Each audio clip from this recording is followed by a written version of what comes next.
Assalamualaikum warahmatullahi wabarakatuh. Kembali lagi bersama saya Sunarti, NIM 8565028855, Prodi S1 PGSD dari UPBJJ UT Pekanbaru semester 6. Di sini saya akan melakukan praktikum IPA tentang arus dan tegangan listrik.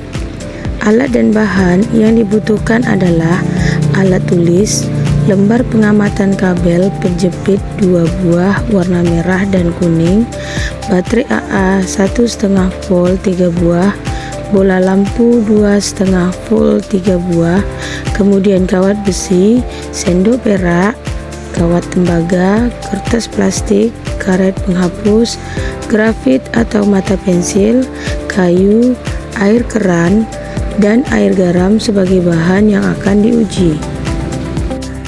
Bahan pertama yang akan kita uji adalah kawat besi. Kawat besi kemudian kita capit dengan capit buaya. Setelah itu kita lihat dan kita amati, ternyata kawat besi dapat dinyalakan lampu, artinya adalah bersifat konduktor.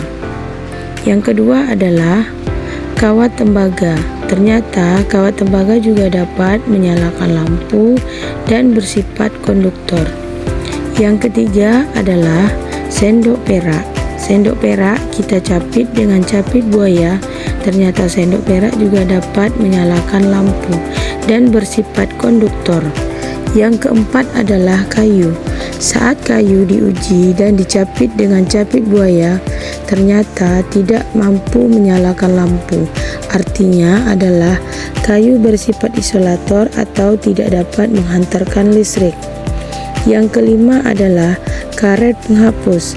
Saat karet penghapus diuji, ternyata tidak mampu menyalakan listrik, artinya bersifat isolator.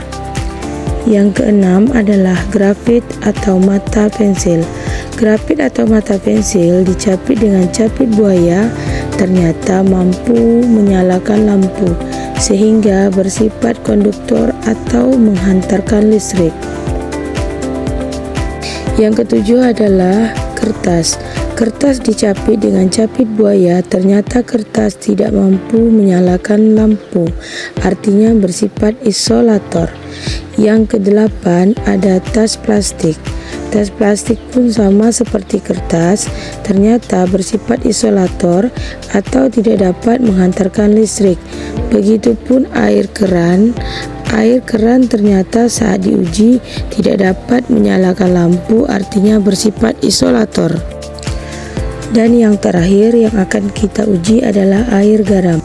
Saat air garam diuji, ternyata air garam mampu menyalakan lampu, artinya bersifat konduktor.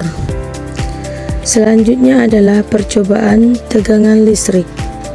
Alat dan bahan yang dibutuhkan adalah 3 buah baterai AA, kemudian 2 buah capit buaya berwarna merah dan kuning, dan lampu bola 2,5 volt.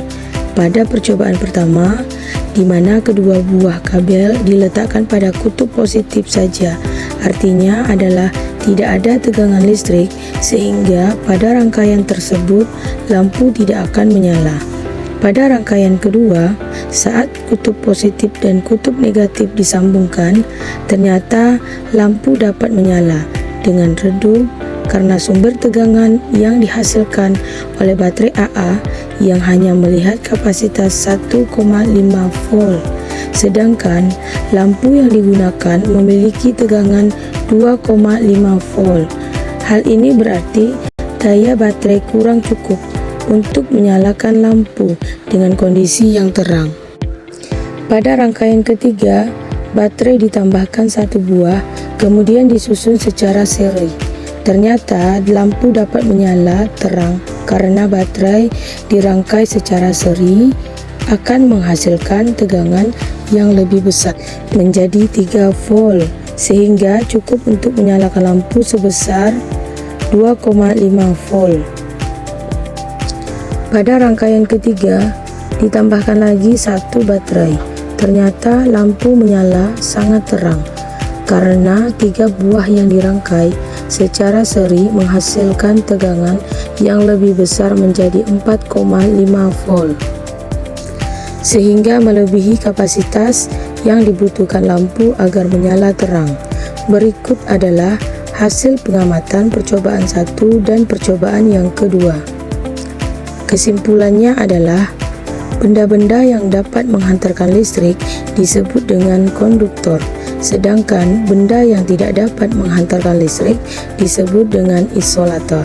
Berdasarkan hasil pengamatan, kawat besi, kawat tembaga, sendok perak, granit, dan air garam merupakan konduktor, kayu, karet penghapus, kertas, tas plastik, dan air keran merupakan isolator. Selain itu, pada percobaan tegangan listrik, baterai yang dirangkai seri akan menambah tegangan menjadi lebih besar. Semakin besar tegangan baterai, maka semakin besar energi yang dialirkan ke lampu. Sekian dulu percobaan kali ini. Wassalamualaikum warahmatullahi wabarakatuh.